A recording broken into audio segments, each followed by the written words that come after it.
Andhra Pradesh was formed on November 1st, 1956. This was a very important day for Telugu-speaking people. They finally had their own state. The new state was created by joining the Telugu-speaking areas of Madras Presidency with the already existing Andhra state and the Telugu-speaking parts of Hyderabad state. This event marked the beginning of a new journey for the region. The people were hopeful for a future where their language and culture would be central. The formation was a result of a long struggle by Telugu leaders and the public. It was a promise of development and governance in their own language. The economy of the newly formed Andhra Pradesh was mainly based on agriculture. Most people lived in villages and worked on farms. They grew crops like rice, tobacco and sugarcane. The state had fertile lands, especially in the coastal regions, watered by big rivers like Krishna and Godavari. However, farming methods were often old and traditional. This meant that the amount of crops grown was not always very high. Industry was not very developed at this time. There were only a few factories, mostly related to processing agricultural products like sugar mills or tobacco curing units. The initial economic structure was simple. There were not many big cities or large industries. Hyderabad became the capital and it was the largest urban centre. But even Hyderabad's industrial base was not very diverse in the early years. The main challenge for the new state government was to build a strong economic foundation. This meant improving agriculture, developing some industries, and creating jobs for the growing population. Education and healthcare were also important areas that needed attention for overall development. The state had a long way to go to become economically strong and provide a good life for all its citizens. The resources of the new state included its rich agricultural land and mineral deposits. However, these resources were not fully used. There was a need for investment in irrigation projects to make farming more reliable. There was also a need for investment in infrastructure like roads and electricity. These things were essential for economic growth. The state government started to make plans for development. They focused on building dams and canals. They also tried to encourage some new industries, but progress was slow in the early years, as building a new state's economy from a largely agrarian base was a huge task, needing time and effort. During the 1960s and 1970s, Andhra Pradesh's economy continued to be heavily reliant on agriculture.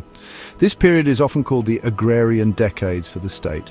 Farming was the main job for most families. The lives of people were closely tied to the success of the crops. Rice remained a major crop, especially in the fertile delta regions of the Krishna and Godavari rivers. Other important crops included millets, pulses and oilseeds, which were grown in the drier parts of the state.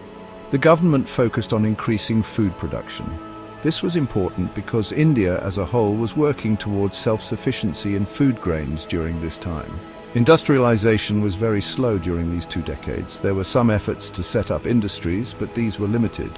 Most industries were small and based on local resources. For example, there were more sugar factories, cement plants and some textile mills. However, there was no major heavy industry. The state did not see the kind of industrial growth that some other Indian states experienced during this period.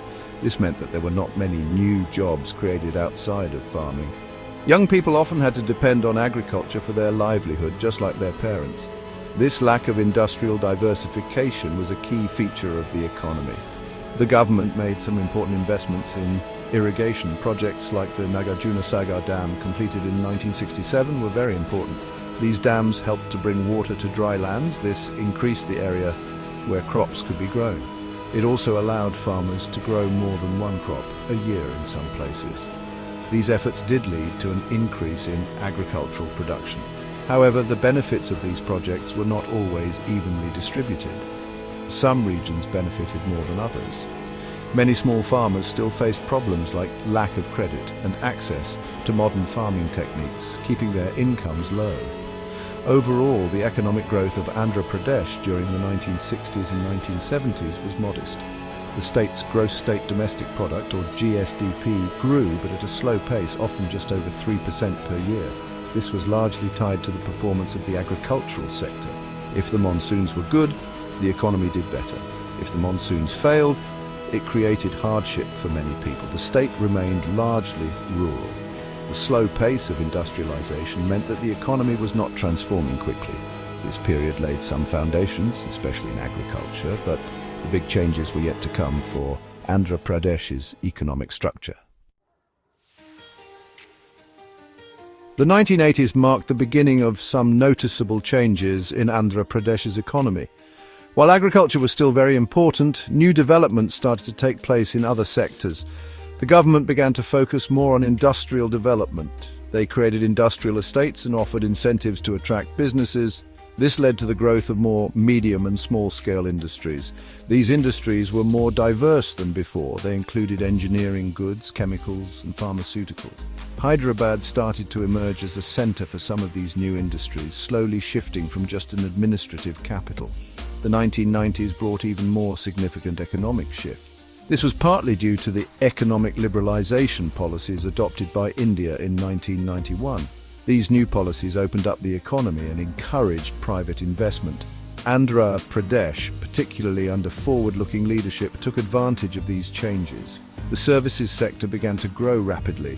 This was especially true for the information technology, or ET sector. Hyderabad started to become a major IT hub. Many new software companies set up their offices in the city. This created new types of jobs for educated young people. This was a big change from the past when government jobs or farming were the main options. The growth of the services sector, especially IT, had a big impact on Hyderabad. The city began to transform. New office buildings, residential areas, and infrastructure were developed. This attracted people from other parts of Andhra Pradesh and even from other states. While this growth was exciting, it was also concentrated mainly in and around Hyderabad. Many other parts of the state did not see such rapid changes. The rural areas continued to depend on agriculture. This created a kind of economic difference between Hyderabad and the rest of Andhra Pradesh, a trend that would become more pronounced later. During this period, there was also increased activity in the pharmaceutical industry, again largely centered in Hyderabad. The city became known as a major center for producing medicines. This, along with the IT boom, helped to increase the state's GSDP. The average annual growth rate of the state's economy started to pick up compared to earlier decades. However, the agricultural sector, while still large, faced challenges like fluctuating prices and the need for more modernization. The seeds of a more diversified and faster-growing economy were sown in the 1980s and 1990s, setting the stage for future developments. The early 2000s saw Andhra Pradesh continue on its path of economic growth. The IT and pharmaceutical sectors in Hyderabad experienced a boom. This period was marked by robust growth. The state government actively promoted these sectors. They created special economic zones and offered support to companies. This made Hyderabad a very attractive place for investment, both from Indian and international companies. The services sector became a major driver of the state's economy. Its contribution to the gross state domestic product, or GSDP, increased significantly. This was a big change from the state's earlier dependence on agriculture. The GSDP of the undivided Andhra Pradesh showed strong performance. For example, in the financial year 2012-13, just before the bifurcation, the state's GSDP at current prices was 7,38,497 crore rupees. The per capita income, which is the average income per person, was 77,277 rupees. The economy grew at a good rate during these years. The average annual growth rate increased significantly. It was over 8% during the 10th plan period from 2002 to 2007, and also during the 11th plan period from 2007 to 2012. This showed that the state's economy was expanding at a healthy pace, faster than in previous decades. However, this growth was not evenly spread across all regions or sectors. Hyderabad and its surrounding areas benefited the most from the boom in IT and services. Many other parts of the state, especially the coastal Andhra and Rayalaseema regions, remained largely dependent on agriculture. While agriculture also grew, it did not grow as fast as the services sector. This led to growing economic disparities within the state. There were concerns that the benefits of development were not reaching everyone. This uneven development became one of the factors in the demand for a separate state of Telangana. Despite the challenges of uneven development, the overall economic indicators for Andhra Pradesh before 2014 were positive. The state was seen as one of the fast-growing states in India. There was significant investment in infrastructure, especially in Hyderabad. This included new roads, an international airport, and public transport. The focus on technology and services created a new image for Andhra Pradesh on the national and international stage. However, the underlying issues of regional imbalances and the need for broader-based growth remained important considerations as the state moved towards a major political and administrative change. Section 5. The Great Divide. Economic consequences of the 2014 bifurcation. In June 2014, Andhra Pradesh was divided into two states, Telangana and a new smaller Andhra Pradesh. This bifurcation, or division, had very big economic consequences for the new Andhra Pradesh. The biggest immediate impact was the loss of Hyderabad. Hyderabad was the economic powerhouse of the undivided state. It was a major hub for IT, pharmaceuticals, and other industries. It generated a large part of the state's revenue. When Hyderabad became the capital of Telangana, Andhra Pradesh lost this important source of income. This created a huge financial gap for the new state. The new Andhra Pradesh faced a serious fiscal deficit. In the financial year 2014-15, the fiscal deficit was 6.10% of its GSDP. This amounted to 31,717 crore rupees. This was much higher than the 3% limit set by the Fiscal Responsibility and Budget Management Act. The state also had a large revenue deficit of 24,194 crore rupees. A revenue deficit means that the government's daily expenses were more than its daily income. Andhra Pradesh inherited about 58% of the population and debt of the old state, but it got only about 47% of the revenue base. This imbalance created, a difficult financial situation. Another major challenge was the need to build a new capital city. The new Andhra Pradesh did not have a large, well-developed city like Hyderabad to be its capital. The government decided to build a new capital called Amaravati. Building a new capital from scratch required huge investments in infrastructure. This included government buildings, roads, housing, and connectivity. Finding the money for this massive project was a big problem, especially when the state was already facing a revenue shortfall. This put additional pressure on the state's finances. The development of Amaravati itself became a complex and debated issue over the following years. The bifurcation also led to an uneven distribution of industries and resources. Most of the established IT and pharmaceutical industries were in Hyderabad, which went to Telangana. The new Andhra Pradesh was left with districts that were predominantly agricultural. While agriculture is important, it generally provides less revenue to the government compared to industries and services. Moreover, most of the thermal power plants that generated electricity also went to Telangana. This made the new Andhra Pradesh dependent on buying electricity from other states, increasing its expenses. These challenges meant that the new state had to start its economic journey under very difficult circumstances. Section 6, A New Beginning, Andhra Pradesh's economy from 2015 to 2025. After the bifurcation in 2014, the new Andhra Pradesh had to work hard to rebuild its economy. The state government focused on attracting investments and developing new industries. Despite the initial difficulties, the state's gross state domestic product, or GSDP, showed resilience and growth. For example, in 2015-16, the GSDP was 6,04,229 crore rupees. It grew steadily in the following years. By 2022-23, the GSDP reached 13,03,524 crore rupees. This shows a significant increase. The projected GSDP for 2024-25 is around 16,41,000 crore rupees, indicating continued economic expansion despite the initial setbacks from losing Hyderabad. The sectoral contributions to Andhra Pradesh's GSDP also evolved. As of 2023-24, agriculture continued to play a very important role. It contributed around 37% to the GSDP. This is higher than in many other states, showing the continued importance of farming. The industry sector contributed about 23%. This includes manufacturing, construction, and mining. The services sector, which includes IT, tourism, and finance, contributed around 40%. While the state lost the main IT hub of Hyderabad, efforts were made to develop new IT centers in cities like Visakhapatnam and Vijayawada. The focus was on creating a more balanced economy. The per capita income in Andhra Pradesh also saw a steady rise after bifurcation.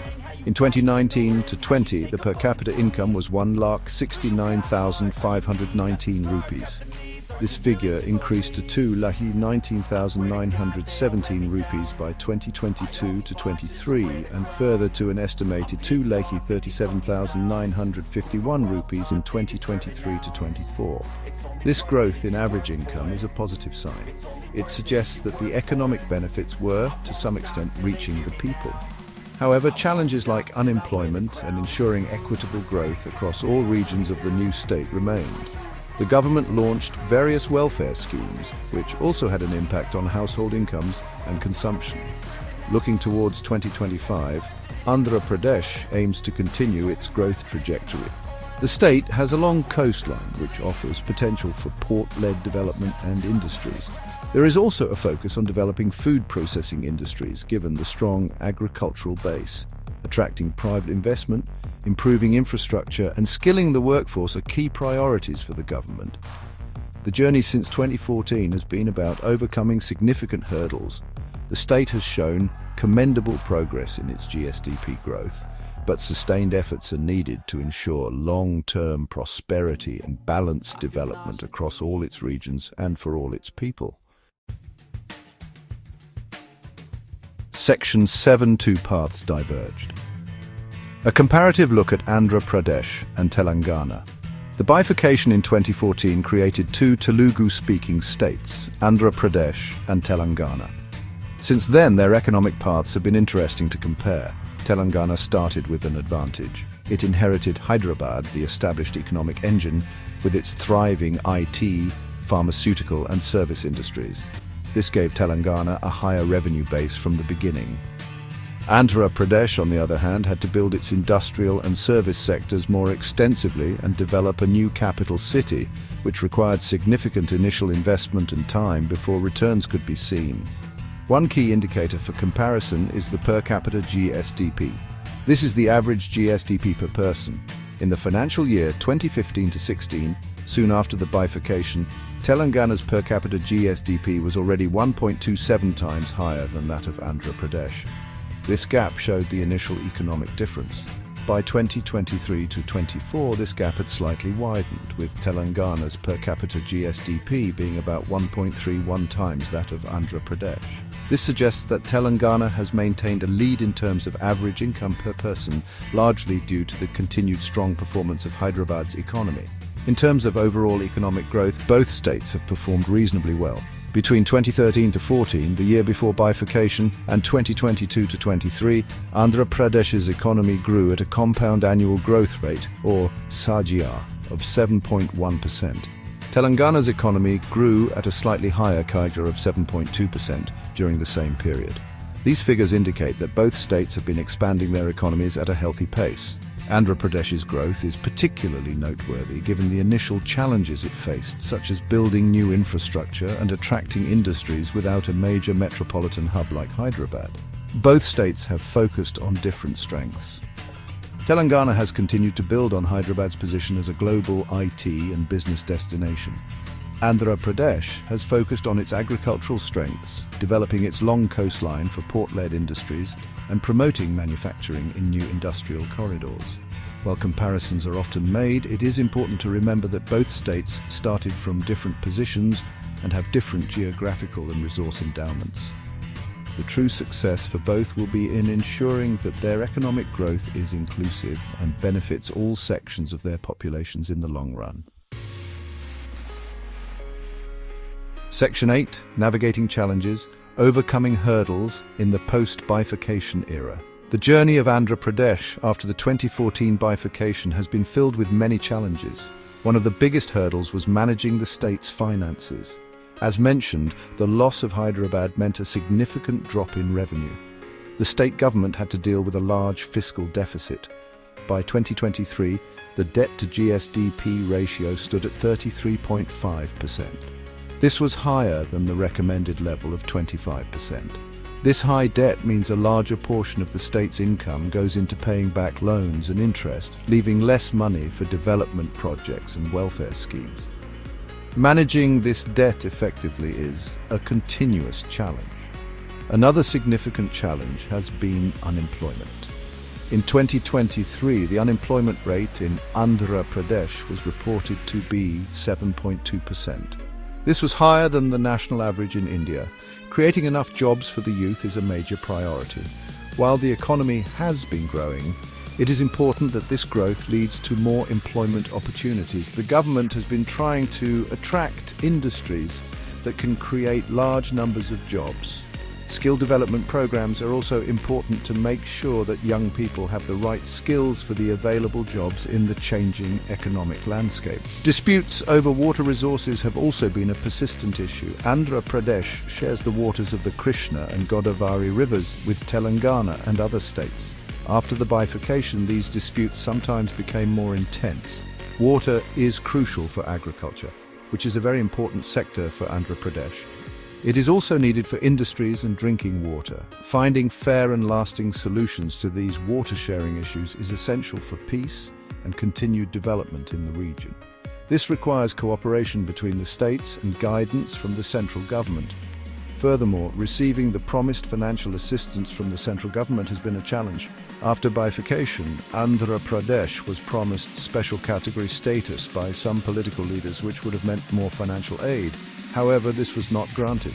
There were also promises of funds to compensate for the revenue deficit and to help build the new capital.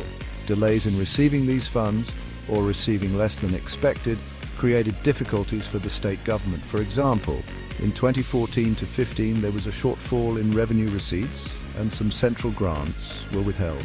Overcoming these financial and resource challenges requires careful planning and strong advocacy. Section 9. Charting the future prospects and policies for Andhra Pradesh's growth. Looking ahead, Andhra Pradesh has several opportunities for continued economic growth. The state's long coastline of over 970 kilometers is a major asset. Developing more ports and promoting port-led industries can boost trade and create jobs. The Sagamala project, a central government initiative, can help in this area. Visakhapatnam already has a major port and new ports are being planned.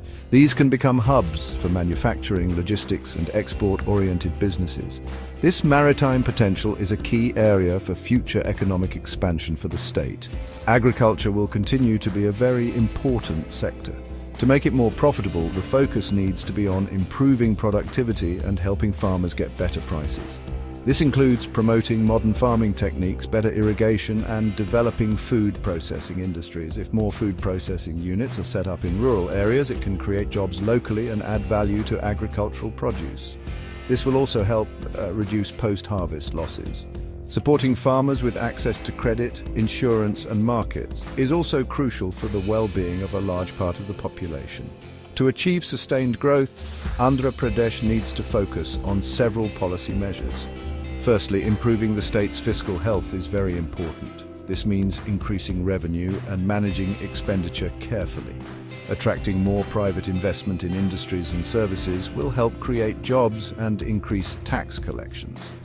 Secondly, continuous investment in infrastructure is needed. This includes not just big projects like ports and airports, but also improving roads, electricity supply, and digital connectivity in all parts of the state, especially in rural areas, to ensure balanced development. Finally, investing in human capital is essential for long-term progress.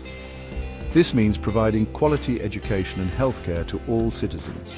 Skill development programs should be aligned with the needs of new industries. Creating a business-friendly environment will encourage entrepreneurs and attract investment. If Andhra Pradesh can successfully implement these policies, it can build a strong and resilient economy. The goal is to ensure that growth is inclusive, meaning it benefits everyone, and sustainable, meaning it protects the environment for future generations. The path is challenging, but with focused efforts, Andhra Pradesh can achieve its economic aspirations.